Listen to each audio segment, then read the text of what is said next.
How many of you know you have some Philistines too?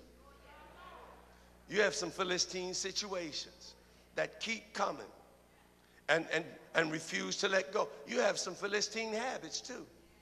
We have Philistine habits. Some people have Philistine co-workers.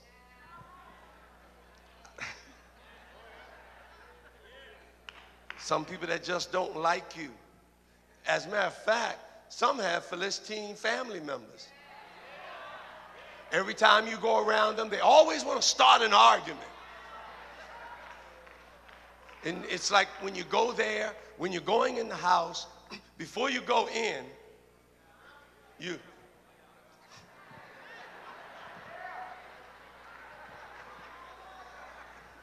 because there's always going to be an argument.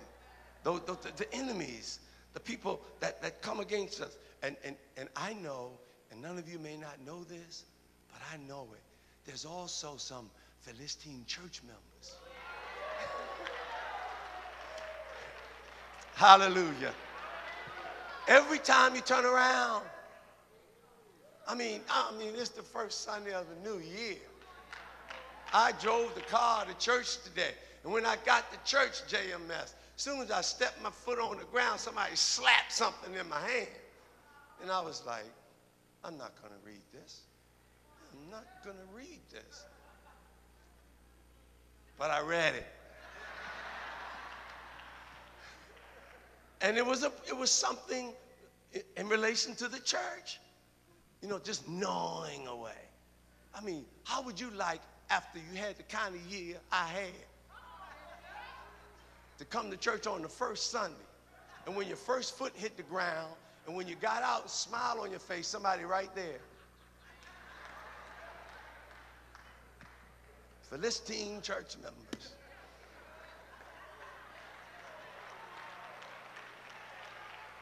Sometimes people don't mean harm, but sometimes it pays to stop and think.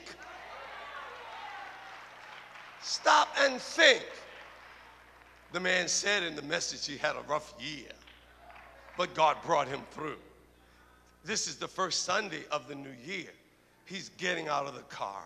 It would be highly inappropriate for me as a believer, unless I'm a Philistine, to bother him with such a trivial matter. Are you all with me? Tell your neighbor, think. You have some Philistine so-called friends. Some people come across like they're friends, and some of you are dating Philistines. Come on, let's be real. Let's be real. One of the worst people you can date is a Philistine. Because the whole purpose of the Philistine is to get you, to bring you down. Philistine neighbors too. All of us have to realize that when you come to Christ, your life and my life is not a life of ease.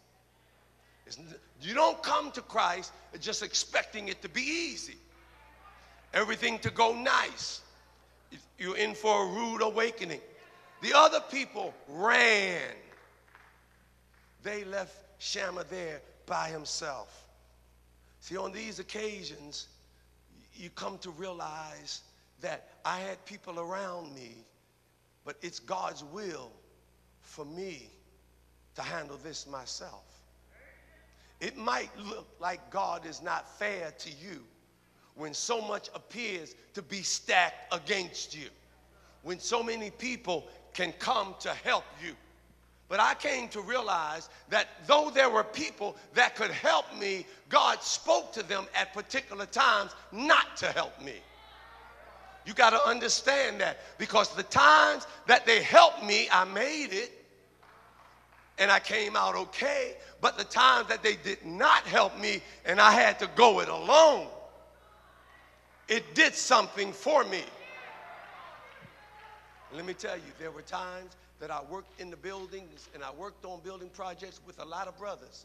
There were times that no brothers showed up, and I got there by myself, and I often speak about it. I cried, I went through changes, but I grew from that. I grew from that. I came to learn that if God is with me, and he is, and if God is on my side, and he is, and he can just get people to come and help me, and they don't help me, there's a reason. There's a reason. There's something that he's working in me. Hallelujah. Hallelujah. We have to refuse to be intimidated by the enemy. You have to stand there and say, everybody's gone. I'm going to do whatever I can do. And I've had some experiences. I remember, you heard me say it before. I remember one day I was working in a building alone, and I got annoyed because nobody was helping me. I'll do it myself. Help me, Jesus. Climbed up the ladder, put one light in. I'm going to do it myself. And God had to shock me back to reality. I got up on the ladder, I just fussing and everything, instead of saying, Lord, I'll do what I can do. I was like, this is getting on my nerves. I jumped down off that ladder, and I thank God for it. Brought me back to reality. We get upset when people don't help us. Sometimes they're not going to help. And sometimes it's by God's design that they don't help. But have you noticed the job still gets done? Hallelujah. Hallelujah. Our warfare cannot be unplanned. It cannot be loose. It must be well planned. It must be strategized. You must look at the problems you had in 2010, as I'm doing. And you must look at all of them. You, to the best of your ability, must come to a conclusion as to why they happened and make determinations as to what you can do to avoid some of that. You don't need that again. Some of those same people, you don't need some of the same people. You don't need some of the same things. If you know it's not good for you, then by faith and trust in God, rid yourself of a situation. I'm not going through the same stuff. Tell your neighbor, I'm not going through that again.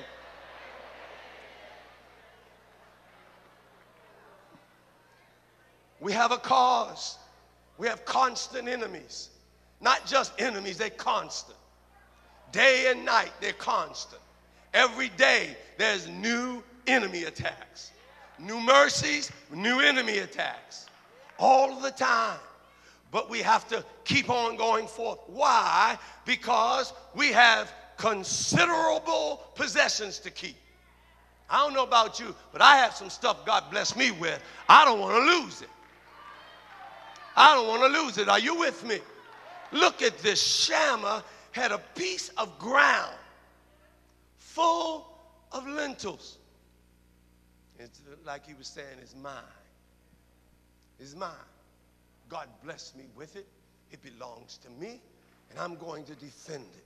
He placed great value upon it. Not because it was just a little field of lentils, but God blessed him with it. God blessed him. And anything God blesses us with, we should value.